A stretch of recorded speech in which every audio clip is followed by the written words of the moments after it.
मेरा नाम रश्मि है और इस वक्त मैं एक 32 साल की शादीशुदा महिला हूँ। मेरे पति का नाम शरद है और वो 38 साल के हैं। शरद सरकारी नौकरी में है। हमारा मकान काफी बड़ा था तो शरद ने ऊपर का कमरा किरणदीप और सुरजीत को किराए पर दे रखा था। मुझसे उनकी खूब बनती थी। दोनों करीब 25 साल के थे। वो दोनों ही काफी मौज मस्ती करने वाले व्यक्ति थे और अक्सर अपनी गर्लफ्रेंड्स को कमरे में लेकर आते थे। शरद भी इस बात से वाकिफ था। रविवार को शरद, किरणदीप और सुरजीत अक्सर ड्रिंक्स लेते और कभी कभी मैं भी उनके साथ कुछ पैग लगा लेती थी।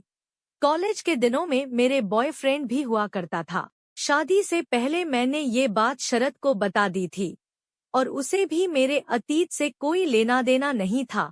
मेरी अब तक की जिंदगी काफी मस्त चल रही है और मैं अपने जीवन में काफी खुश हूँ। लेकिन अचानक मेरे पति को उसके ऑफिस से उसका ट्रांसफर की खबर मिली।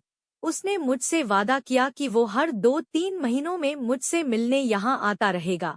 मैंने सोचा था कि शरद के जाने से पहले साथ समय बिताने का ये हमारा आखिरी मौका हो सकता है। हमने 4 दिन के लिए एक होटल में कमरा किराए पर लिया था और पूरे 4 दिन तक उसे भरपूर रूप से इस्तेमाल करने का सोच रखा था। वो 4 दिन कैसे बीत गए हमें पता भी नहीं चला। फिर हम घर आ गए। उस वक्त मेरे मन में बस एक ही ख्याल था कि मुझे शरद को पूरी तरह से खुश करना है। ये रात हमारी आखिरी रात है और फिर ना जाने कितने दिनों या महीनों तक हम फिर मिल नहीं पाएंगे। मैंने उन्हें बहुत खुश रखा। अगली सुबह में बहुत देरी से उठी। मैंने देखा कि शरद मेरे बगल में नहीं था और मेरे ऊपर एक कंबल भी था। मैं जल्दी से उठकर बाथरूम गई और फ्रेश होकर कमरे में आ गई। घड़ी में दोपहर के 12 बज चुके थे और इतनी देर सोए रहने पर मुझे अपने आप पर गुस्सा आ रहा था। शरद अब भी कहीं दिखाई नहीं दे रहा था, पर कमरे में बड़े बड़े 3 बैग रखे थे। तभी वहां से हमारा ड्राइवर असीम आया।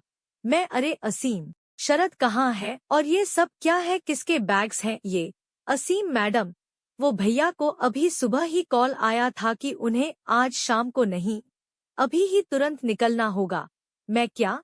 असीम हाँ मैडम, वो बाहर किसी से फोन पर बात कर रहे हैं। मैं बैग्स लेने ही अंदर आया था। उतने में वहां से शरद अंदर आया। अच्छा हुआ तुम उठ गई बेबी, मुझे जल्दी निकलना होगा। तुम सो रही थी तो मैंने तुम्हें उठाया नहीं। मैं तुझे बहुत याद करूंगा मेरी जान, अपना ख्याल रखना। मैं हाँ। अंदर वापस आते ही मुझे एक पल बिल्कुल अकेला लगने लगा था। रात की थकान अब तक नहीं उतरी थी और इसी कारण मुझे फिर से नींद आ गई। कहते हैं हर मुसीबत एक नया अवसर प्रदान करती है। मेरे साथ भी कुछ ऐसा ही होने वाला था, जिसका मुझे उस वक्त कोई अंदाजा नहीं था। जिंदगी का तराजू हमेशा समान होता है। जब कोई हमसे दूर जाता है तो वो किसी के पास आने की शुरुआत भी होती है।